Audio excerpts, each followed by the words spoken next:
परमेश्वर ने अपने पुत्रों को, अपने बेटे बेटियों को अधिकार दिया है। बाइबल में लिखा है, जब परमेश्वर ने मनुष्य को अपने समान बनाया तब परमेश्वर ने मनुष्य को सबसे पहले अधिकार दिया। समुद्र की मछलियों पर, आकाश के पक्षियों पर, घरेलू पशुओं पर, सारी पृथ्वी पर, सब रेंगने वाले जंतुओं पर परमेश्वर ने अधिकार दिया। यदि हम सभी जब परमेश्वर के दिए हुए अधिकार को जान लेंगे तभी तो हम उस अधिकार का इस्तेमाल कर पाएंगे।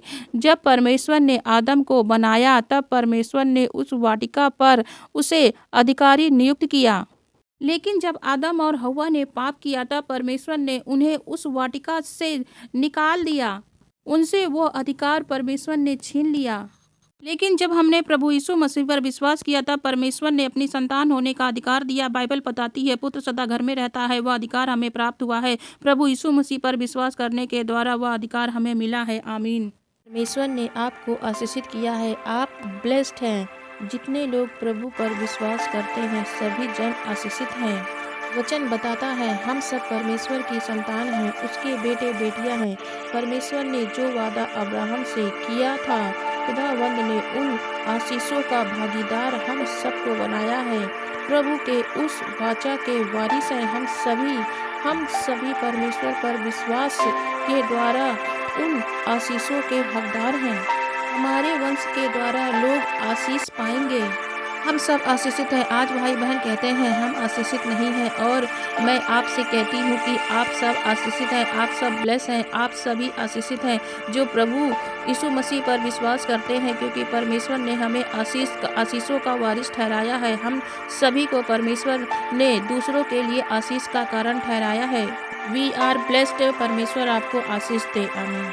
हो सकता है आप किसी जॉब की तैयारी कर रहे हैं फिर भी आपको जॉब नहीं मिल रही है। आपको लग रहा है कि कब मेरी जॉब लगेगी। आपको घबराने की आवश्यकता नहीं है। हो सकता है आप फाइनेंशियली स्ट्रगल कर रहे हैं, बहुत मेहनत कर रहे हैं, परिस्थितियां नहीं बदल रही हैं, बीमारियां चल रही हैं, इलाज करवा रहे हैं, प्रार्थना कर रहे हैं, फिर भी परिस्थितियां नहीं बदल रही हैं। आपने बहुत कुछ कर लिया है, लेकिन आपको भरोसा रखना है कि आपको निराश नहीं होना है। परमेश्वर आपके असंभव कार्य को भी संभव कर सकता है। प्रभु आपके साथ है, वह आपके परिस्थितियों को अवश्य बदलेगा।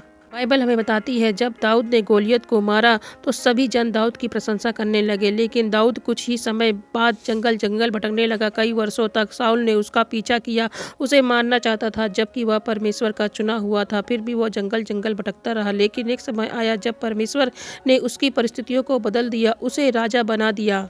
इसी प्रकार प्रभु आपको भी छुटकारा देगा। God bless you. आमीन।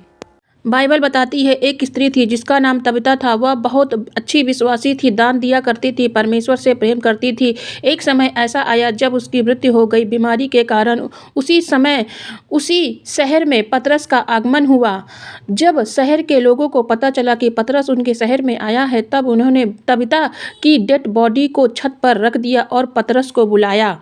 जब पतरस पहुंचा जहां तबीता की डेड बॉडी थी तब पतरस ने सभी को वहां से बाहर निकाल दिया। जब सभी लोग वहां से चले गए तब पतरस ने घुटने टेके और परमेश्वर से प्रार्थना करने लगा। पतरस ने उस डेड बॉडी को कहा कि हे तबीता उठ। वह स्त्री उठ गई, उसने आंखें खोली, वह स्त्री जीवित हो गई। उसके बाद पतरस ने सभी लोगों के हाथों में उसे सौंप दिया। हालांकि उस स्त्री को बीमारी थी, लेकिन उसकी बीमारी ने उसकी कोई हानि नहीं की, क्योंकि परमेश्वर पर उसका विश्वास था। इसीलिए प्रभु ने उसे फिर से जीवित कर दिया। परमेश्वर आपके साथ है। आप प्रभु पर विश्वास रखें और आगे बढ़े। आमीन। जिन प्रार्थनाओं को आपने प्रभु के सामने रखा था वह प्रार्थनाएं सुन ली गई हैं।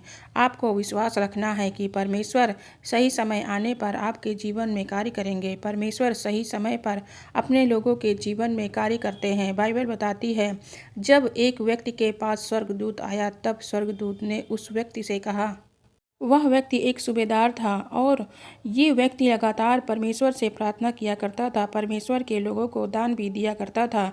जीवन भर ऐसा किया उसने। यह परमेश्वर के डर और भय में अपने जीवन को व्यतीत करता था, प्रभु के राज्य में बोता था।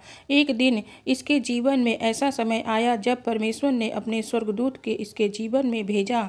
स्वर्गदूत ने उससे कहा, बच्चे तेरी प्रार्थनाएं परमेश्वर के सामने स्मरण के लिए पहुंची हैं। जो कुछ तूने दान दिए, लोगों की सेवा की, वह सब कुछ सुगंधित धूप के समान परमेश्वर के सामने पहुंचा है। सभी की प्रार्थनाएं सुन ली। प्रभु आपके कामों को सफल करेंगे। जहां भी आप जाओगे, जिस काम को आप करोगे उस काम को प्रभु पूरा करेगा।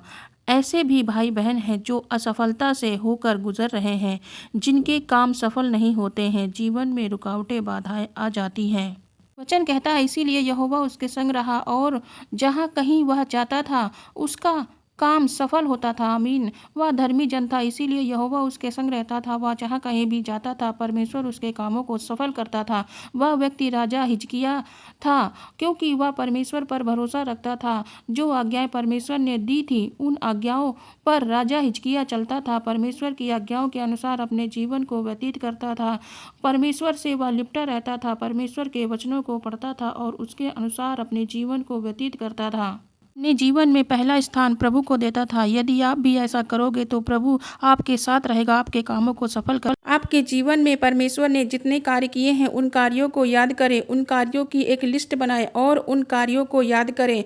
उस समय को याद करें जब परमेश्वर ने आपको उस कठिन समय से, विकारों से, बीमारी से बाहर निकाला था, समस्याओं से बाहर निकाला था। उन सभी बातों को याद करें। जो कार्य परमेश्वर ने दूसरों के जीवन में किए हैं उन गवाहियों को सुने, दूसरे भाई बहनों द्वारा दी गई सभी गवाहियों को सुने कि किस प्रकार परमेश्वर ने उन्हें कठिन समय समस्याओं से बाहर निकाला। जो काम परमेश्वर ने बाइबल में किए हैं उन कामों को याद करो। जब आप ऐसा करोगे तो आपका विश्वास बढ़ेगा। आपका विश्वास बढ़ेगा तो प्रभु आपके जीवन में उन अद्भुत आश्चर्य कामों को करेगा। प्रभु आपको उन समस्याओं से बाहर निकालेगा। आपको कठिन समय से डरने की आवश्यकता नहीं है, दुष्ट शैतान से, विरोधियों से डरने की आवश्यकता नहीं है। परमेश्वर ने इस्राएलियों को जिस प्रकार मिस्र देश के चंगुल से निकाला, रास्ते में उन्हें सुरक्षित रखा 40 सालों तक, उससे प्रभु आपकी प्रार्थना को सुनेगा, आपको सुरक्षित रखेगा। ऐसे भाई बहन हैं जो अपने जीवन में बहुत अधिक चिंतित हैं, अपने भविष्य को लेकर, परिवार को लेकर, जॉब को लेकर, बच्चों के भविष्य को लेकर बहुत अधिक चिंतित हैं, तनाव में चले गए हैं, अनेक क्षेत्रों में चिंतित हैं। आज का वचन आपको चिंता से मुक्त कराने के लिए है। आप चिंता ना करें, कोई चिंतित रहने की आवश्यकता नहीं है, क्योंकि परमेश्वर है। आपकी चिंता से छुटकारा दिलाने के लिए आपको प्रार्थना करनी है। उस खुदावंद के सम्मुख विश्वास और भरोसा परमेश्वर पर बनाए रखना है। आप प्रार्थना करें, अपनी बातों को प्रभु तक पहुंचाएं, अपनी प्रार्थना के द्वारा उस खुदावंद की पवित्र उपस्थिति में जाएं, प्रार्थना करें। तब आप उन विपरीत परिस्थितियों से बाहर निकल आएंगे, चिंता मुक्त हो जाएंगे। चारों ओर से आप विरोधियों समस्याओं से घिरे हुए हैं तो आप प्रभु की पवित्र उपस्थिति में जाएं, प्रार्थना करें, विनती निवेदन करें, धन्यवाद के साथ प्रस्तुत करें अपनी बातों को। तब परमेश्वर आपको उन विपरीत परिस्थितियों से बाहर निकालेगा। आप परमेश्वर के अद्भुत आश्चर्य कर्म को अपने जीवन में देखेंगे। आमीन। God bless you. परमेश्वर ने अपने पुत्रों को, अपने बेटे बेटियों को अधिकार दिया है।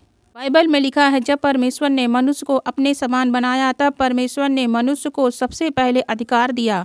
समुद्र की मछलियों पर, आकाश के पक्षियों पर, घरेलू पशुओं पर, सारी पृथ्वी पर, सब रेंगने वाले जंतुओं पर परमेश्वर ने अधिकार दिया।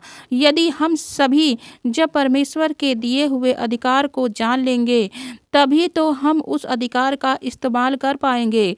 जब परमेश्वर ने आदम को बनाया तब परमेश्वर ने उस वाटिका पर उसे अधिकारी नियुक्त किया, लेकिन जब आदम और हव्वा ने पाप किया तब परमेश्वर ने उन्हें उस वाटिका से निकाल दिया। उनसे वो अधिकार परमेश्वर ने छीन लिया। लेकिन जब हमने प्रभु यीशु मसीह पर विश्वास किया तब परमेश्वर ने अपनी संतान होने का अधिकार दिया। बाइबल बताती है पुत्र सदा घर में रहता है, वह अधिकार हमें प्राप्त हुआ है। प्रभु यीशु मसीह पर विश्वास करने के द्वारा वह अधिकार हमें मिला है। आमीन।